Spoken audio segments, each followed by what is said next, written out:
సాగర ధైర్యం అయ్యాడుచు ప్రతి గుండెలకు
ఒక్క రోజు ముందు అనుకొని ఈ రకంగా రెండు సంవత్సరాలు పూర్తయిన సందర్భంగా మనము పులివెందుల్లో బైక్ ర్యాలీ పెడితే ఎలా ఉంటుందని మా నాయకులను తర్వాత కూటమి నాయకులను అడిగితే ఇది చాలా బ్రహ్మాండంగా ఉంటుందని ఒక్క రోజు వ్యవధిలోనే ఇంతటి భారీ కార్యక్రమం అంతా మా కార్యకర్తలు కానీ అలాగే బీజేపీ నాయకులకు బీజేపీ కార్యకర్తలకు అలాగే ముఖ్యంగా పవన్ కళ్యాణ్ అభిమానులందరికీ అలాగే మా తెలుగుదేశం పార్టీ కార్యకర్తలు నాయకులకు ఇంత ప్రోగ్రాం ఒక్కరోజు అరేంజ్ చేసినందువరకు అందరికీ పేరు పేరున నమస్కారాలు తెలియజేసుకుంటూ అందరూ చూస్తున్నారు.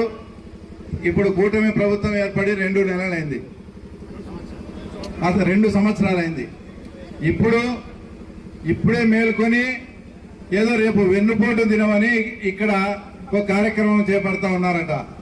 నేను వాళ్లకు సూటిగా అడుగుతున్నా, ఏదైతే పెన్షన్ మేము సూపర్ 6 లో చెప్పిన విధంగా 3,000 నుంచి 4,000 రూపాయలు ఒక్కటేసారి పెంచామా లేదా?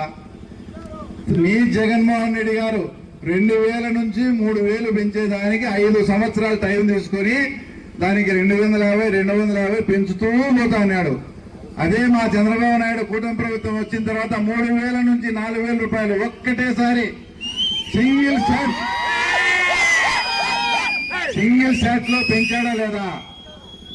మీరు 250 పెంచుతూ పోయింది మీది వెన్నుపోటు, మాది కాదు. అలాగే రెండో విషయం, మీరు ఏదైతే పథకం అమ్మఒడిని పెట్టినారో తర్వాత ఇదే ఎంపీ గారు వదిలేనటువంటి జగన్మోహన్ రెడ్డి గారి సతీమైనటువంటి భారతమ్మ గారు ఎర్రగుంట్లలో మాట్లాడుతూ ఎంతమంది పిల్లలుంటే అంతమంది పడిగిపోతుంటే జగనన్న మీకు అమ్మఒడి ఇస్తాడని చెప్పిందా లేదా? అదే మా కూటమి ప్రభుత్వం వచ్చిన తర్వాత దానే తల్లికి వందనం అని పేరు మార్చి ఎంతమంది స్కూలు పిల్లలు పోతుంటే అంతమందికి తల్లికి వందనం వేచామా లేదా?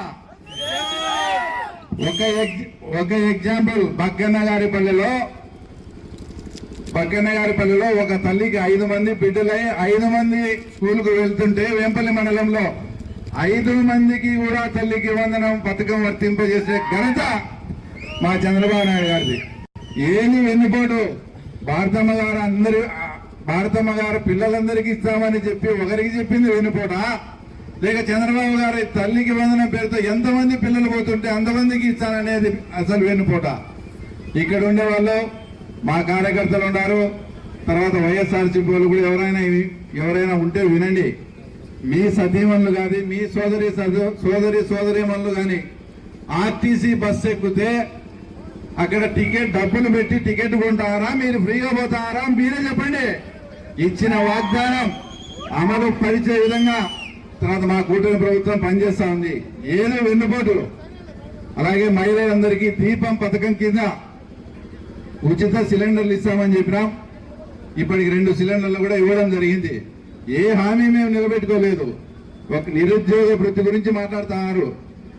మీరు మేనిఫెస్టోలో క్లియర్ గా చూడండి. మేనిఫెస్టోలో 20 లక్షల ఉద్యోగాలు బార్ నిరుద్యోగ వృత్తి.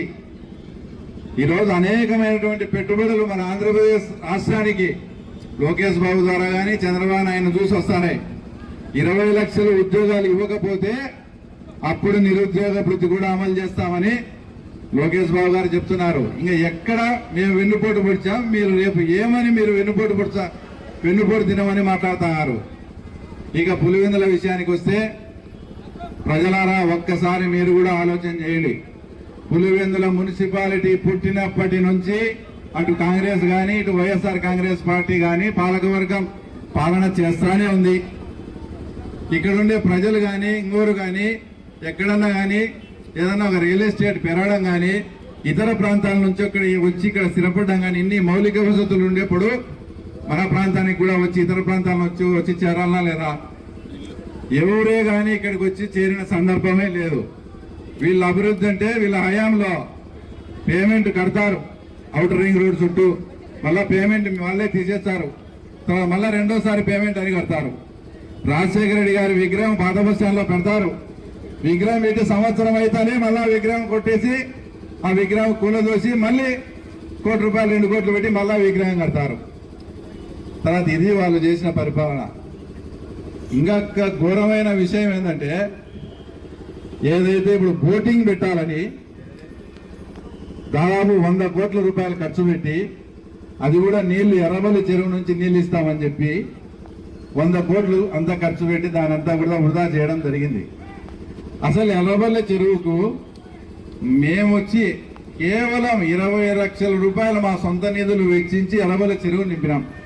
అది కూడా మీకు చేతగాక దాంట్లో బోటింగ్ ఏర్పాటు చేస్తామని దాదాపు ఒక 80 నుంచి 150 కోట్ల రూపాయలు వాళ్ళ అనుమతులకు దోచిపెట్టినది ఇది వాస్తవమా కాదా?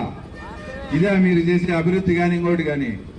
మీరు పొరపాటున చిన్న రంగాపురం కానీ పెదరంగాపురం కానీ వెంకటాపురం కానీ తర్వాత యలమారపల్లె కానీ బాపనపల్లె కానీ పోతే ఈసారి మున్సిపాలిటీలో ఓట్లాడగానే పోతే లేడీస్ పరకలు పట్టుకొని కొట్టకుండా ఇప్పుడు అడగండి. మీరు అంత దారుణమైన పరిస్థితులు ఆ పల్లెల్లో చేసి పెట్టారు. మీరు అసంపూర్తిగా ఉండేటి అన్నీ కూడా మేము తప్పకుండా పూర్తి చేస్తామని కూడా, ఎందుకంటే చంద్రబాబు నాయుడు గారి పర్యటన ఉంది, మొత్తం ఈ పులివెందులకు ఏమేమి ఉన్నాయని తీసుకున్నాడని చెప్పడం అంటే ఇంత దారుణాతి దారుణం. అంటే మీకు డబ్బులు వచ్చే పనులు అన్నీ ముందు చేసుకొని దాంట్లో ఆ పనుల్లో డబ్బు అంటే పని చేసి డబ్బులు వచ్చే పనులన్నీ కూడా లేట్ చేసి ఇంతటి ఘోరంగా ప్రజలంతా కూడా తర్వాత ఇబ్బంది పెడతా ఉన్నారు. ఇంకొక విషయం, పులివెందుల్లో ఈరోజు అంతా కూడా వ్యాపారస్తులు ఉండే ఏరియా నుంచే మాట్లాడుతున్నాం. మా పరిపాలన తెలుగుదేశం పార్టీ వచ్చి 2 సంవత్సరాలు అయింది. పులివెందుల్లో ఏ వ్యాపారస్తుని మీద అయినా కానీ ఎవరన్నా కానీ దౌర్జన్యం కానీ రౌడీజం కానీ ఇట్లా చేసి మిమ్మల్ని ఎవరైనా బెదిరించిన సంఘటన ఏదన్నా ఒక్క సంఘటన ఏదన్నా ఉంటే నాకు చెప్పండి. అంత ప్రశాంతంగా పులివెందుల్లో వ్యాపారస్తులందరినీ చూసుకున్నాం. కామన్ మ్యాన్ సామాన్య ప్రజల మీద ఎక్కడన్నా కానీ చిన్న దౌర్జన్యం కానీ మేము ఏదన్నా కానీ టార్గెట్ చేసి, మాకు వాళ్ళ అపోజిషన్ అయిండొచ్చు, మేము వాళ్ళని టార్గెట్ చేసి పోలీసు వాళ్ళతో ఏదైనా చేపించి ఇబ్బంది పెట్టి టార్గెట్ చేసిన సంఘటన కూడా ఒక్కటి లేదు. 2 సంవత్సరాలు అయింది పరిపాలన స్టార్ట్ అయ్యి, ఎక్కడా కానీ ఒక్క ఫ్యాక్షన్ మర్డర్ కానీ ఒక్క రాజకీయ హత్య కానీ ఎక్కడ ఉందేమో మీరు చెప్పండి. అంత ఇదిగా law and order problem maintain చేస్తూ, అంతకుముందు మీ హయాంలో మట్కా ఇటుకా చేస్తారు, డానీనా బానీనా ఉండి ఫ్లెక్సీలు వేస్తా అన్నాడు. ఎక్కడున్నాడు ఇప్పుడు అతను? నగర బహిష్కరణ చేయించే అతనికి గుర్తుపెట్టుకోండి, అదే మా క్యారెక్టర్. నాకు కొంచెం మా వాళ్ళకు మా నాయకులకు కొంచెం ఇబ్బంది అయినా కూడా మంచి ఆఫీసులు అనేసాం. ఆ తర్వాత మా డిఎస్పీ గారి ఆధ్వర్యంలో లా అండ్ ఆర్డర్ బ్రహ్మాండంగా జరుగుతూ ఉంది. ఇట్లా ప్రతి విషయంలోనూ మేము ఆచితూచి మాట్లాడుతూ ఆచితూచి వ్యవహరిస్తా. అలాగే పులివెందుల ప్రజలకు కూడా మున్సిపాలిటీ పుట్టినప్పటి నుంచి వాళ్ళ హయాంలోనే ఉంది. ఇందాక శశి గాని వాళ్ళు చెప్పారు, ఏదైనా డబుల్ ఇంజన్ సర్కార్ ఉంటే మన రాష్ట్ర పరిస్థితి కేంద్ర ప్రభుత్వ సహాయంతో ఏ రకంగా అయితే పరుగులు పెడుతుందో, ఇంకా 3 సంవత్సరాలు మాకు టైం ఉంది. ఒక్కసారి మీరు ఆ పరిపాలన అంతా చూశారు. ఒక్కసారి తెలుగుదేశం పార్టీకి అవకాశం ఇస్తే ఈ పురపాలక సంఘాన్ని ఏ విధంగా తీర్చిదిద్దుతామో ఒక్కసారి మీరు కూడా ఆలోచన చేయండి. ఇన్నాళ్ళు వాళ్ళ పరిపాలన చూసినారు.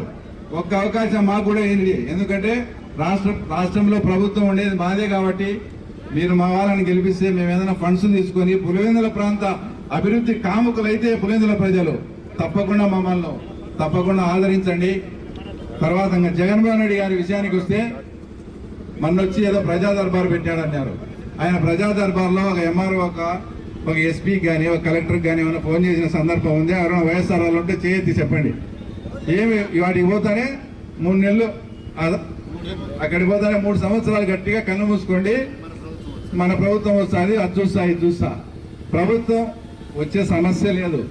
ఒకవేళ ఏదన్నా అట్లా ఉంటే ఆయన తాడేపల్లిలో ఉంటాడు, హెలీప్యాడ్ కాడ ఎంటర్ కావాలని అవినాష్ రెడ్డి శంకరెడ్డి పేరు రాపేయాల. మీ పరిస్థితి అదేనే. ఒక్కసారి మీరు ఆలోచన చేసుకోండి. లాస్ట్ 5 సంవత్సరాలు ఎంతమంది జగన్మోహన్ రెడ్డిని గెలిచినారు, ఎంతమందికి వీళ్ళు పాసులు ఇప్పించారు.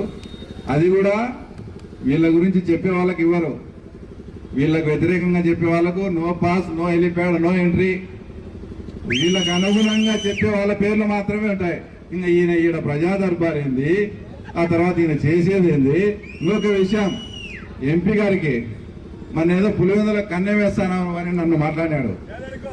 మీ సొంత అన్న ఇంట్లో ఉండి మీ అన్న ఎంబడి 5 సంవత్సరాలుండి మొత్తం రాష్ట్ర ఖజానానంతా దోచి, ఆయన ఎవరు ఎప్పుడు వెనకంబడి ఉండే కేఎన్ఆర్ వాళ్ళ భార్య పేరుతో బ్యాంక్ అకౌంట్ లో 19 కోట్ల రూపాయలు ఉందంటే, ఒక పిఏ దగ్గర అంత డబ్బు ఉందంటే ఇంకా ఈయన గానీ జగన్ రెడ్డి గానీ ఎంత సంపాదించిండాలా, ఎంత దోచిపెట్టిండాలా చెప్పండి. ఒకసారి మీరు కూడా ఆలోచన చేయండి. నన్ను ఏందో పులివెందుల కన్నం వేసినారని మాట్లాడుతాను. మీ ఇంట్లో ఉండే మనిషి రాష్ట్రానికే కన్నం వేసినాడు, దాని గురించి మాట్లాడండి. నీకు దమ్ముంటే కేఎన్ఆర్ అవినీతిపడా, కేఎన్ఆర్ మంచోడా అని నువ్వు ధైర్యంగా సర్టిఫై చేయబడు.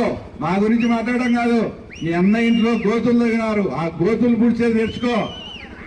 ఇంకొకటి చివరగా పులివెందుల ప్రజలకు కూడా అప్పీల్ చేస్తాను. గత మున్సిపల్ ఎన్నికల్లో ఇదే మా భాషాన్ని కానీ మా బుక్కా భాస్కర్ను పిలిచి ఏదో జాబ్స్ కదా ఇస్తానట్టు మీరు నామినేషన్ వేస్తారంట. తర్వాత మీకు గంజాయి కేసు కావాలా, అంత మట్కా కేసు కావాలా, క్రికెట్ బెట్టింగ్ కేసు కావాలా, యాది కావాలా మీరే తేల్చుకోండి అని మాట్లాడినారు. ఇదే పోలీసులు. మేము ఆ రకంగా కూడా చేయం. మొన్న జెడ్పీటీసీ ఎలక్షన్స్ లో ఏ రకంగా నామినేషన్ వేసి మీరు ఎలక్షన్ జరుపుకున్నారో అదే రకంగా నామినేషన్ ఇచ్చి పులివెందుల ప్రజల మద్దతు మాకుంది. వాళ్ళు కూడా ఆతృతగా ఎదురు చూస్తా ఉన్నారు, ఎప్పుడెప్పుడు అవకాశం వస్తుందా. ఒక్కసారి పులివెందుల ప్రాంతం వాళ్ళకు కూడా తెలుగుదేశం పార్టీ వాళ్ళకు కూడా అధికారం ఇస్తే వీళ్ళ పాలన కూడా ఎలా ఉంటుందో చూడాలని ఆతృతగా ఎదురు చూస్తున్నారు. కాబట్టి నీకు దమ్ముంటే ఈసారి పులివెందుల మున్సిపాలిటీని నిలబెట్టుకోని కూడా నీకు చేతనైతే ఈసారి పులివెందుల మున్సిపాలిటీ నువ్వు నిలబెట్టుకో. అప్పుడు మళ్ళీ రాజకీయాల గురించి మాట్లాడదామని కూడా ఈ సభాముఖంగా గుర్తు చేస్తూ ఇంతటి భారీ కార్యక్రమానికి విచ్చేసి ఈ కార్యక్రమాన్ని విజయవంతం